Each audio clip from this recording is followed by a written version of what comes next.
My biggest concern right now is my severe weakness on my right arm. So you do have some stress in your mid-back based on the x-rays, seeing what's going on. Relax the shoulder.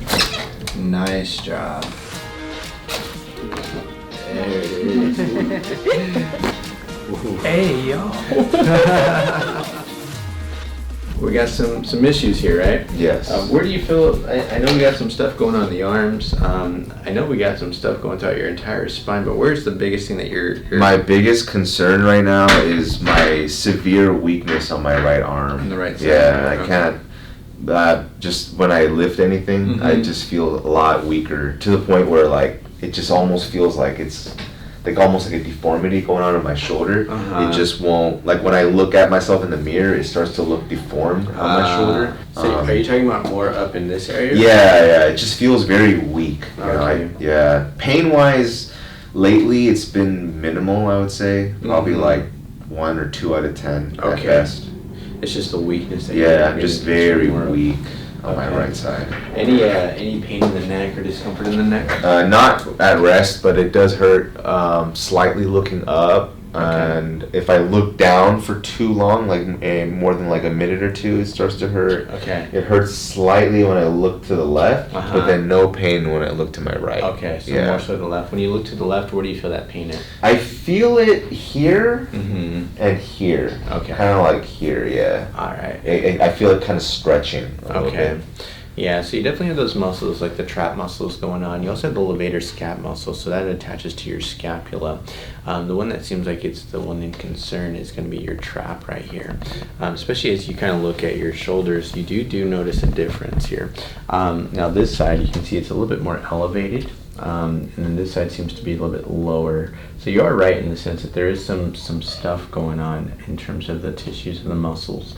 Now even just looking at your spine here, this scapula on the left, it does seem like it's a little bit more elevated, but it's also basically, it sticks out just a little bit more because these muscles are firing in this area here.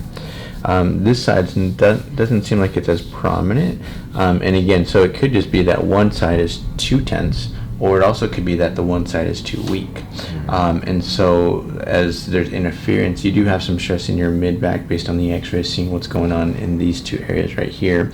But then also in your neck, we have some stuff going on here. So you do kind of have like this little area that you're seeing in the neck, but then also in that mid-back, which could also cause your scapula to start to shift and rotate over. So when that happens, you are going to start noticing some dysfunction, not just in your mid-back and your spine, but when these areas are not firing well and the muscles are not protecting, it will cause the scapula to start rolling over out to the side a little bit more. Okay, so we're going to go ahead and work on some stuff here, and then as that starts to continue, we might still need to address this, but we're going to focus on this first, and then we start to translate to the spine and the shoulder, okay? Okay. All right, so let's get you scanned, let's see what's going on, and we'll see what we're going to do to help to address some of this stuff. So we're going to get you scanned with this guy. No, you're okay. Oh, okay. Scoot on back just a little bit. There you go. So we're going to get you scanned from the base of the neck going up, and then we'll go ahead and move on down here. Have some pressure right down in like that C6, C7 area. Alright, so basically we're measuring for the inflammation here. And so we're looking to see where these trouble spots are, and sometimes from day to day these things will shift and move and change. And then sometimes, because of the amount of stress people put on their body, sometimes the same areas will start to pop up, just because these are some areas of weakness where you're more prone to injury here. And so sometimes we'll be addressing the same areas from day to day, but sometimes people, they do start seeing a lot of change throughout their spine, and we might need to address things from one point to another. Okay, so I'm going to put some pressure onto your spine. You tell me if there's any pain, soreness, or tenderness, okay? Okay. 6, 7, 1. Any pain there? No, not really. Just a little bit of slightness on the 6. Yeah, on the 6, yeah. So it's interesting because you have the pressure on this right side, but it's actually really restricted on that left side.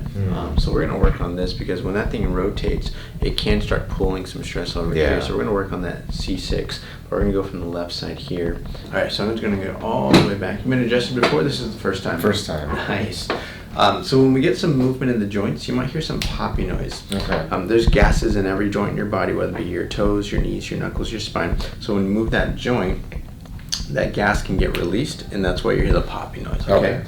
So don't think we're breaking any bones or cracking any bones. It's just that we're getting that joint to move, and that's what you're going to hear with that sound, okay? Okay. All right. And we're going to get a little bit of a push just like that, okay? Okay. Letting it go. Nice and easy on that one. Do you still feel that same tension? Do you feel a little bit better? It's a little better. Okay, Yeah. good. So it's pushed out back on that left side. We're going to push that back down. And I'm going to roll you quite a bit. I won't drop you. There you go. So right here, I'm going to give a bit of a pull. There goes Wow. already. We got one more. Let it go. There's Oh, wow. Come on up. That's the crack that I've been trying to look for a while on my own, and it's always felt so tight when I try to do it, you know? Trust me, you Wow. can't do that on your Yeah. own. Yeah. And deep breath. Letting it go. All the way out. Relax the shoulders. Nice job. So basically, we focus on 3 areas today. Okay. Just for today, this is what we're doing. We did that C6 here, okay? So it's 1, 2, 3, 4, 5, 6. So basically, that disc is the one that's just underneath the one that tips forward here.